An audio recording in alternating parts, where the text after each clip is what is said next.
Super, merci de me retrouver. Je vous remercie pour vos commentaires sur les dernières vidéos que j'ai publiées.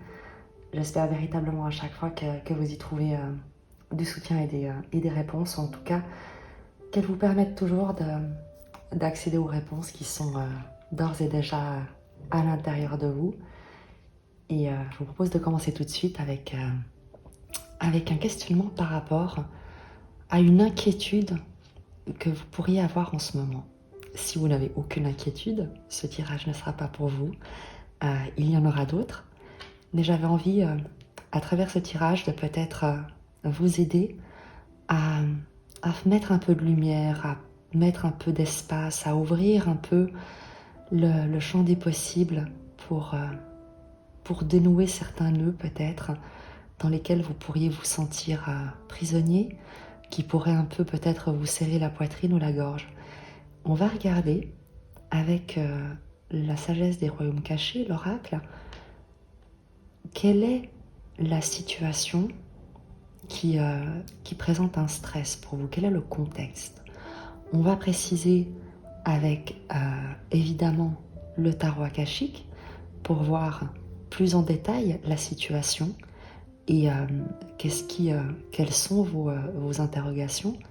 On prendra un message du tarot d'Osho, de la transformation, qui peut-être permettra d'amener une certaine sagesse, une réflexion, un certain recul sur la situation qui génère une certaine inquiétude, un certain stress, une tension, une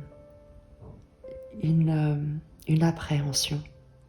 Là où il serait tellement plus agréable de simplement profiter du moment, de simplement se laisser porter par les événements, par ce qui va se présenter, et peut-être que ce qui est sur le point de se présenter vous cause de l'inquiétude et vous empêche de pleinement vivre l'instant.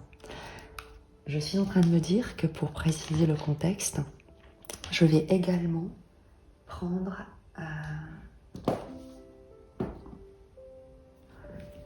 le tarot de Dorine Virtue, l'oracle, pardon, pas le tarot, l'oracle de la transformation de Dorine Virtue, pour rajouter un certain contexte à l'oracle la sagesse des royaumes cachés. Et je vous propose de commencer tout de suite. Je vous remercie évidemment pour vos abonnements qui non seulement m'encouragent, mais j'ai pas beaucoup de... Je ressens pas beaucoup de plaisir à le dire ainsi, mais c'est vrai que pour que les messages soient accessibles et puissent parvenir au plus grand nombre, à ceux qui pourraient en avoir besoin, avoir un intérêt à recevoir ces ressources, eh bien il faut quand même s'appuyer sur des données bien réelles qui sont celles de YouTube, celles des plateformes. Et plus vous serez évidemment à liker, à commenter, et plus ces messages peut-être pourront également atteindre d'autres personnes qui pourraient en avoir besoin. Donc de toute manière, moi je vous remercie chacun d'entre vous de votre présence.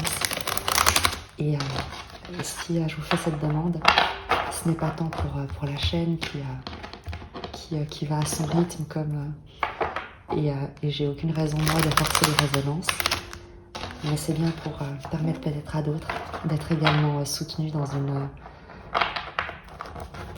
une étape, dans leur propre exploration, sur leur propre chemin. Voilà, donc merci d'avance à vous et pour toutes les autres personnes. On va regarder, donc comme je le disais, quel est le contexte de ce qui te stresse, vous angoisse, un événement bien précis. Une carte. Une carte. Pour le contexte de stress.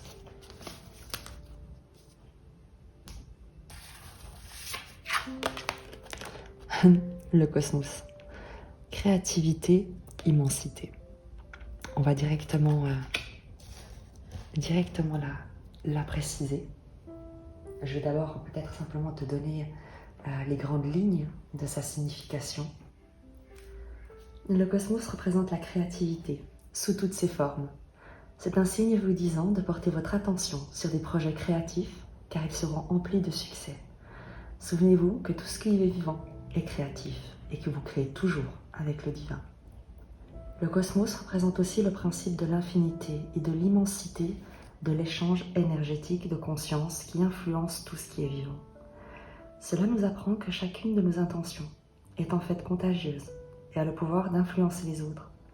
Nous sommes pris dans notre plus profonde énergie, alors nous ne pouvons nous empêcher d'avoir un effet sur les autres, d'un aspect individuel vers un aspect global.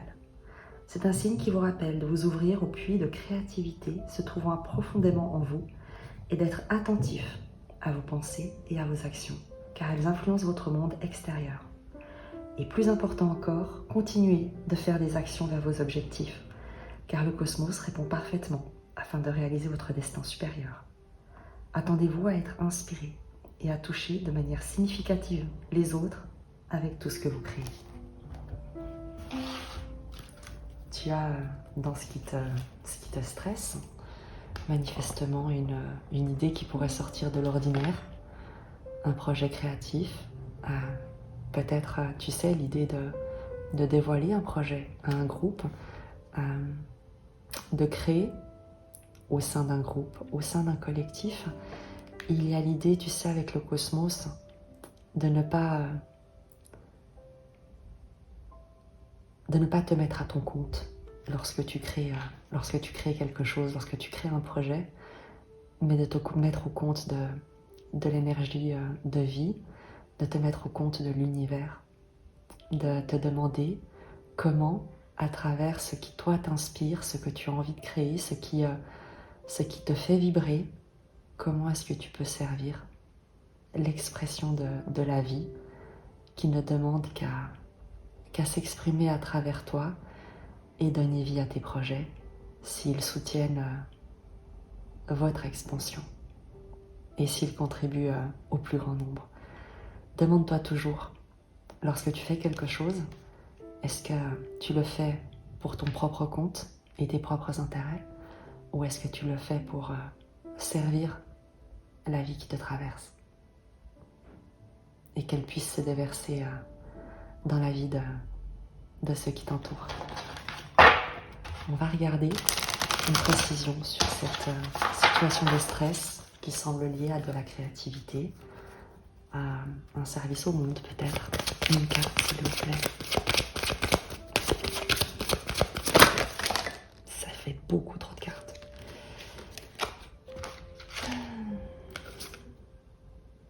Vous êtes plus fort que vous le croyez. Accueillez la nouveauté. Donc, évidemment que c'est toujours quelque chose de nouveau qui va être stressant. Nouvelle carrière. Heureusement que les cartes tombent devant toi. Changement corporel et volontariat. Une idée, changement corporel, évidemment qu'on pourrait se limiter à un changement d'apparence.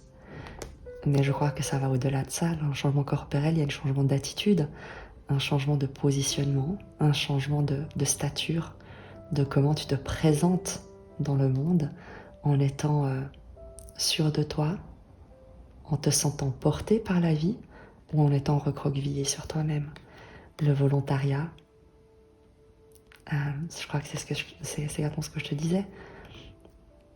Est-ce que tu es au service de la vie, de l'univers, de Dieu selon tes croyances? Est-ce que tu lui demandes comment servir sa volonté à travers toi?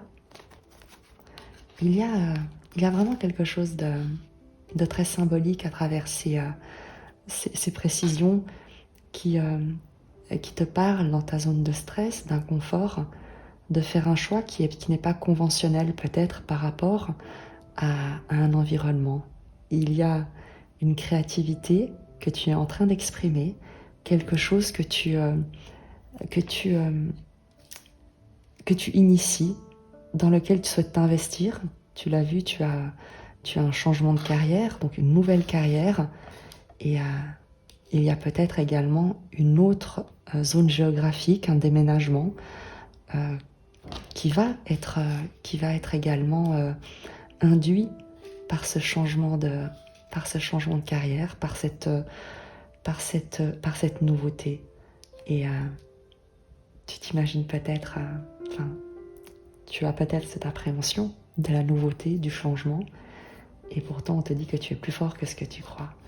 N'oublie pas que le sentiment de peur, le sentiment de ne pas être à la hauteur, le sentiment que tu pourrais échouer, que vous pourriez échouer, vient toujours du fait de faire les choses par soi-même et pour soi-même. Dès le moment où on est certain, où déjà on souhaite faire les choses pour servir une énergie lumineuse, une énergie de cœur, on sait déjà qu'on n'est pas seul, puisqu'on est également accompagné de cette énergie de vie par le divin, par les anges, selon vos croyances et selon ce qui résonne en vous, pourvu que ce soit des énergies ou un Dieu d'amour et non de méritocratie. On a le fondement de la petite zone de stress, cette nouvelle carrière artistique qui pourrait t'amener à changer de territoire, symbolique ou physique, et on va aller voir qu'est-ce qu'on peut nous dire là-dessus. On va prendre le tarot akashique pour à nouveau préciser le fondement de ta situation. On va prendre 3 cartes. Je vais procéder par coupe et on ira si nécessaire préciser le tirage. Quel est le fondement de ta situation?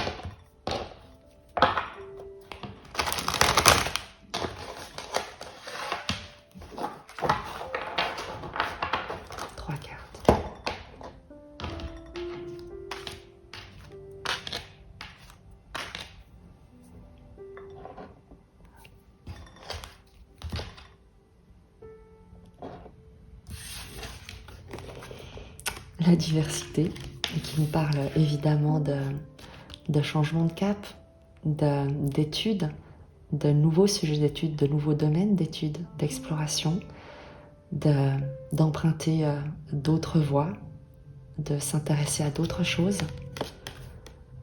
Hilarion, qui correspond dans le tarot classique au pape, avec le 5 en arcane majeur. Hilarion qui te parle à nouveau d'études, de transmission, d'apprentissage, d'environnement également, comme tu peux le voir, comme un cadre un peu, non pas universitaire, mais d'enseignement, de quête, de culture, d'accéder à une forme d'expertise dans un domaine. Donc, l'idée peut-être de devenir, d'approfondir un domaine d'études, un domaine de compétences dans quelque chose de très différent de ce dont tu avais peut-être l'habitude, qui te parle également peut-être de suivre un enseignement, de suivre un stage, de suivre une nouvelle formation, d'intégrer une nouvelle association, par exemple, avec cette carte d'Hilarion. Et enfin, c'est fou comme les cartes ont cette même résonance, le scribe, qui te parle également d'apprentissage, de connaissance. Le scribe, c'est l'érudit, c'est celui qui a la connaissance, qui collecte les informations, les retranscrit, les analyse, les étudie. Il y a pour toi, dans le fondement de ta situation, un changement de cap, un changement de centre d'intérêt, une ouverture à d'autres possibilités qui t'amènent à devenir plus expert, à approfondir une expertise au sein d'un collectif ou par le biais d'une formation ou d'un enseignement dans lequel tu recueilles, tu reçois énormément d'informations, d'enseignements, d'apprentissage, et dans lequel tu t'investis pour justement t'ouvrir à accueillir tout ce que cette situation a de nourrissant, a de nouveau, a de passionnant, d'intellectuellement riche à te transmettre, à te communiquer. On est avec toi avec vous, sur des personnes qui ont envie d'apprendre, qui ont conscience de la valeur de ce qu'elles sont en train d'apprendre, et peut-être qu'avec le scribe et Hilarion, vous pourriez vous sentir un peu comme des novices, comme véritablement de repartir, non pas à zéro, mais en tout cas d'avoir énormément d'apprentissage, de nouveaux apprentissages à intégrer, ce qui pourrait justement peut-être être l'une des sources de stress. Le fait est qu'avec Hilarion, l'environnement dans lequel vous êtes amené à apprendre, à coopérer, à collaborer, à participer à la création d'un projet, à la rédaction de quelque chose, à la conception d'une œuvre commune, le fait est que cet environnement est immensément bienveillant, soutenant, intelligent. Il n'y a pas de notion ici de toxicité, de compétition, de comparaison, d'asservissement, d'utilisation. On est vraiment sur un environnement qui a des compétences et une expertise qui n'est plus à démontrer, mais qui a aussi conscience que chacun est là pour apprendre et que le rôle de cet environnement, de ces personnes, est également de transmettre dans les meilleures conditions leur savoir. Tu me diras comment ça te parle. On va continuer à explorer cette situation. On va regarder quel est en fait l'événement qui te cause véritablement du stress. Parce que si tu changes de carrière, si tu t'intéresses à quelque chose de plus créatif, si tu inities quelque chose de nouveau, le stress peut être simplement un petit inconfort. Mais si tu es là, c'est qu'il y a vraiment une inquiétude et qui ne ressort pas de ces cartes. Parce que l'environnement est bienveillant. Et avec le scribe, si tu es celui qui apprend, tu as toutes les compétences pour apprendre, tu as toute l'intelligence. Si tu es la personne qui est amenée à enseigner, à transmettre, et tu es inquiet quant à ton expertise, on te dit que tu n'as aucune raison de t'inquiéter, que tu es parfaitement formé et tu disposes de toutes les ressources pour pouvoir enseigner. Donc le stress ne vient pas de l'environnement ou de ce contexte global. On va regarder si on peut avoir une précision sur voilà, le sable du temps. Il y a l'attente de quelque chose ou alors le temps qui passe et qui pourrait te stresser parce que peut-être que tu as des échéances. Je vais en sortir plusieurs. Tu te demandes peut-être quand est-ce que tu vas atteindre ta destination.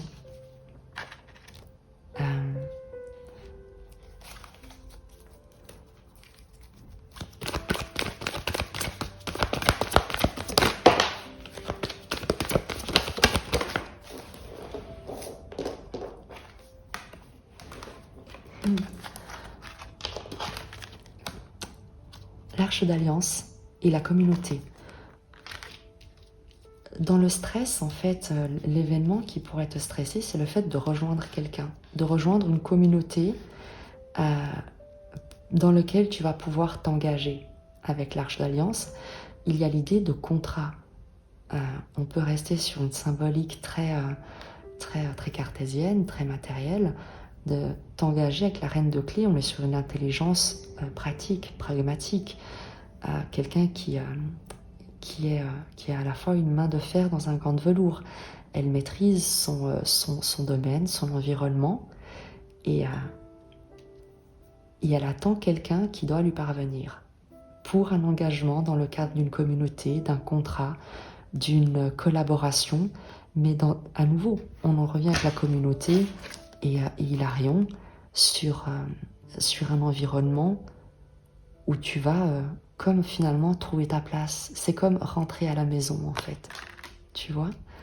Et avec cette zone de stress, c'est qu'il y a une attente, il y a peut-être une impatience, une fébrilité chez toi, liée à un déplacement, liée à cet horizon, liée à cette proposition d'engagement qui t'est faite et dont peut-être tu ne vois pas encore exactement les contours.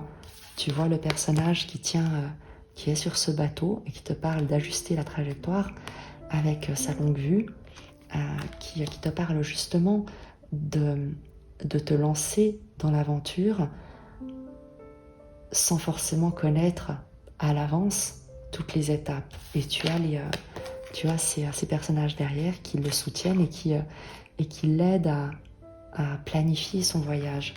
Donc, pour toi, le stress, très certainement, c'est cette attente de prendre ton envol, d'intégrer une nouvelle entreprise, de rejoindre un groupe de personnes, une communauté dans laquelle t'engager pour la concrétisation de projets. La reine de clé, comme je te l'ai dit, c'est une fine stratège, c'est une énergie qui déploie son pouvoir de manière bienveillante, protectrice, généreuse, prospère. Elle cultive son domaine. Quelles sont tes énergies à toi? On va regarder. Quelles sont tes énergies à toi?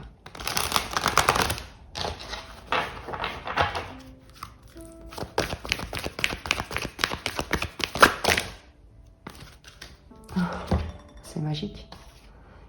Alors,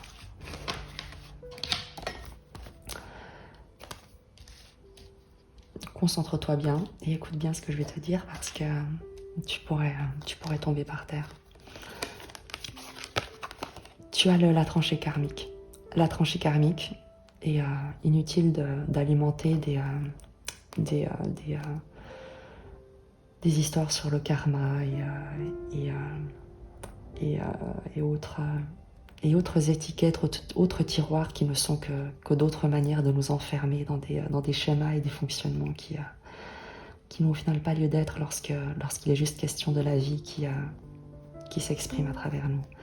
La tranchée karmique va te parler de changer de cycle, de changer, de sortir d'un fonctionnement, justement pour ne pas parler de karma, mais de sortir d'une manière de faire qui t'avait jusqu'ici trop longtemps limité, trop longtemps catégorisé, trop longtemps restreint dans ce que tu souhaites explorer.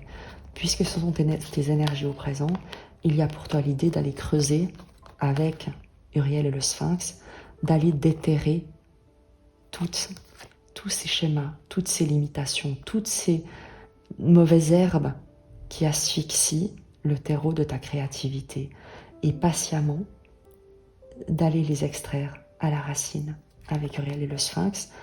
C'est un travail, tu sais, comme d'alchimiste, de voir le plomb que tu as en toi pour te rendre compte que tu peux le changer en or lorsque tu arrêtes de l'enterrer mais qu'au contraire, tu t'en sers pour l'alchimiser. Il y a, tu sais, et après, et le succès est là. Je te le dis d'ores et déjà si tu t'impatientes, la lune montante et les vœux exaucés. La lune montante, c'est la récompense, c'est l'achèvement, c'est le fait d'arriver à un succès pour un travail accompli. On va y venir avec les vœux exaucés, évidemment. Il y a quelque chose sur lequel tu travailles depuis longtemps avec la lune montante.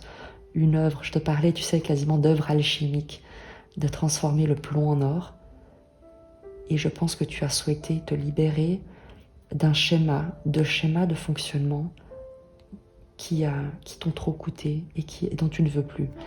Et il y a parfois, on lutte parfois beaucoup pour se raconter une histoire, une nouvelle histoire en fait. Et on essaye de se dire qu'on est indépendant, qu'on est fort, qu'on n'est plus blessé par le passé ou qu'on a changé. Mais tant qu'on raconte encore des histoires, on ne fait que creuser d'autres sillons dans lesquels on tombe et on se contraint et on se restreint. Le jour où tu te rends compte qu'une identité, une ancienne manière d'être, une ancienne vision de toi a disparu, que tu as finalement fait le deuil et que tu n'essayes pas de la remplacer par une nouvelle identité comme pour combler le vide, comme pour te définir par quelque chose d'extérieur, eh bien c'est là que tu trouves la liberté, c'est là que tu peux voir tes vœux être exaucés parce que ce n'est plus toi qui va te définir d'après tes peurs d'être accepté ou rejeté par l'extérieur. Donc ce n'est plus toi qui va te créer un nouveau personnage dans l'espoir d'être aimé, d'être accepté par un environnement, par un nouveau contexte. Mais tu vas simplement laisser la vie se raconter à travers toi. Et là, il peut se passer des choses magiques. Là, il peut vraiment se passer des choses magiques. En tout cas, moi, je te le souhaite. Si c'est ce que tu es en train de faire, si tu es en train de vraiment de lâcher des histoires que tu te racontes, si tu comprends la valeur de qui tu es, tel que tu es, sans avoir besoin d'ajouter des artifices, des étiquettes, eh bien, tu pourrais voir quelque chose à t'exaucer. Je vais te lire, il y a un poème de Rumi.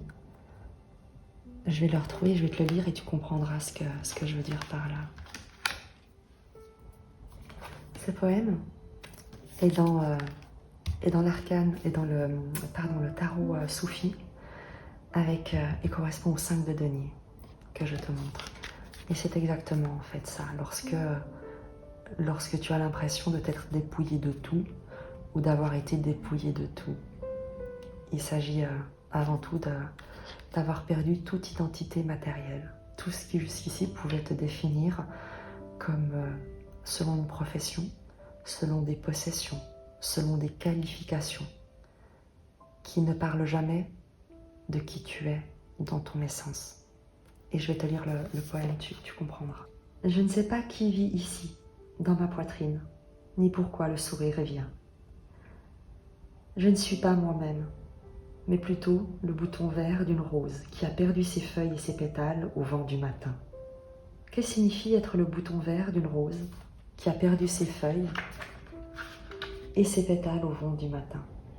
Si vous fondez votre identité sur des aspects externes, cette citation est en effet négative. Mais si vous réalisez que vous avez toujours été le bouton et que les pétales étaient seulement superficiels, des indices temporaires pour ceux qui ne voyaient pas la valeur du bouton, n'est-ce pas absolument libérateur de renoncer aux superficialités auxquelles vous vous accrochez pour le regard des autres et de pouvoir enfin vous tourner vers votre moi authentique? C'est ce que tu réalises dans tes énergies actuellement. C'est que tu te tournes vers ton toi authentique en te départissant d'étiquettes, en acceptant une situation, et le fait d'accepter t'ouvre à la concrétisation de quelque chose. Il y a quelque chose qui s'exauce en toi, à travers toi.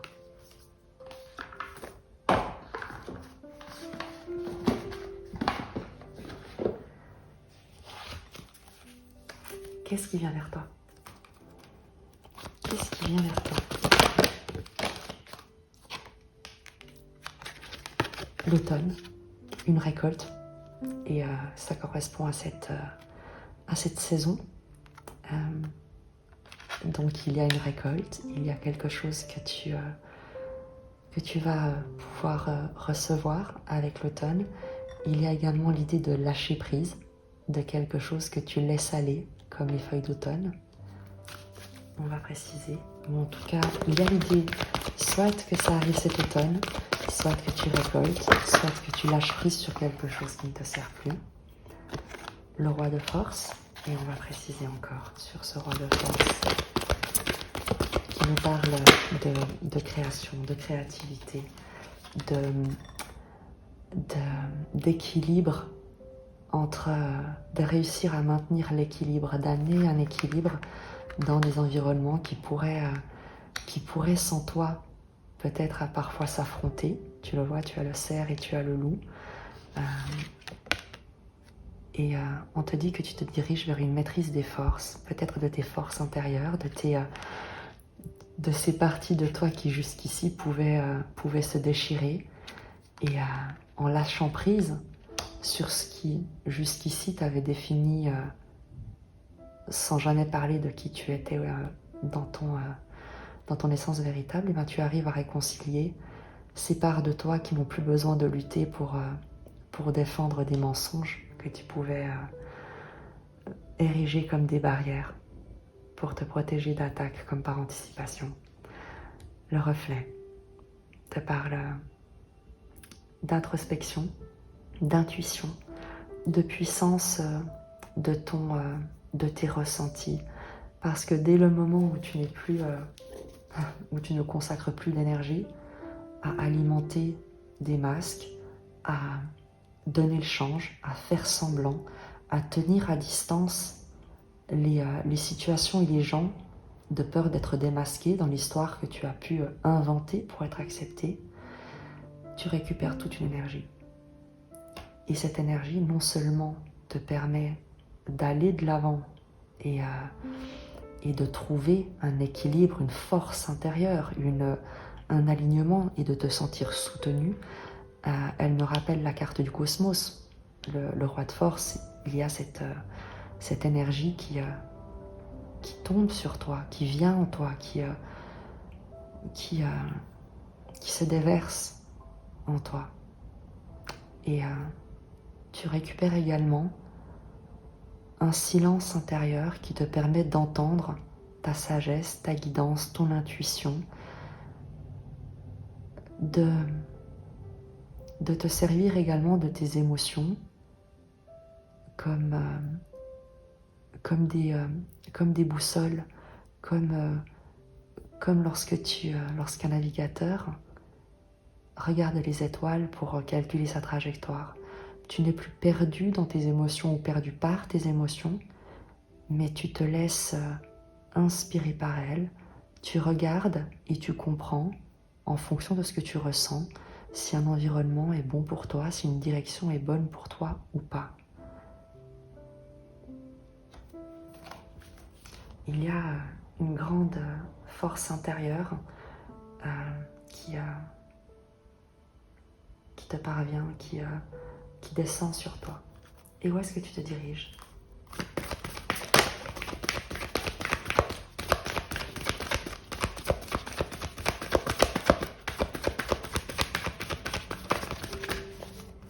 Où est-ce que tu te diriges ? La cascade, une nouvelle énergie, le fait de recevoir de nouvelles ressources, de pouvoir exprimer toi, toutes tes ressources.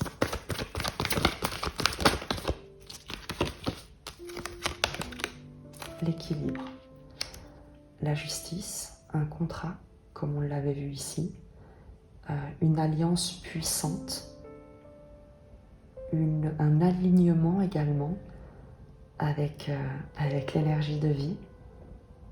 Tu te diriges vers quelque chose d'immensément équilibré, puissant, une détermination à faire, à alimenter ce qui est juste, un engagement sans faille dans ce que tu souhaites alimenter, concrétiser, créer. Un conseil. Et on ira ensuite dans le tarot de chaud. Un conseil. Hop, c'est moi qui ai laissé tomber. Un conseil. Ben voilà. Dégagez la voix. Messager, elle est.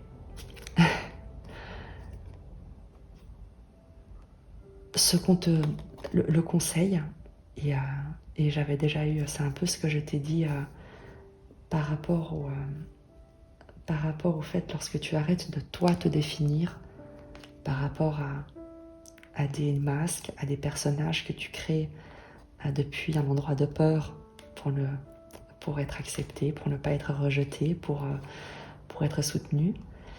Lorsque tu arrêtes de créer ce type de personnage et que tu laisses la place à la vie, c'est elle qui te définit. Et le conseil qu'on te donne, c'est celui-là. Dégager la voix. On te dit de laisse le champ libre. Laisse le champ libre. Messager, elle est. Pour que une sagesse supérieure puisse te traverser. Et il n'y a rien de religieux là-dedans, vraiment. C'est simplement que lorsque tu laisses de la place à la vérité, à ta vérité, à qui tu es dans ton expression la plus lumineuse, eh bien tu lui donnes la possibilité de s'exprimer, de descendre sur toi, de rayonner de toi. Là où jusqu'à présent peut-être tu te laissais, tu te défendais ou tu te laissais attaquer par, tu vois là, l'oiseau de proie ici, eh bien la vérité, la sagesse, l'essence pure de qui tu es, ne crains pas les oiseaux de proie qui pourraient arriver. Et elle s'impose, tout simplement, parce que c'est sa nature, parce que la vérité est authentique et la vérité est de Dieu, selon tes croyances, selon ce qui toi te parle dans ta propre vie. Donc le conseil, c'est vraiment de dégage-toi du chemin et laisse la vie te traverser et t'apporter ses messages et aussi communiquer à travers toi toute ta lumière. On va prendre un message d'eau chaude de la transformation.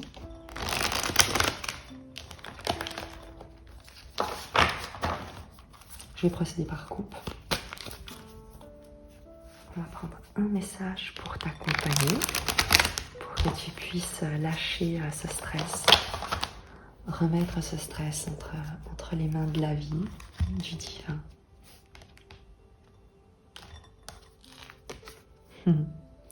La folie du cœur. On l'avait déjà eu pour un tirage. Je vais te la relire.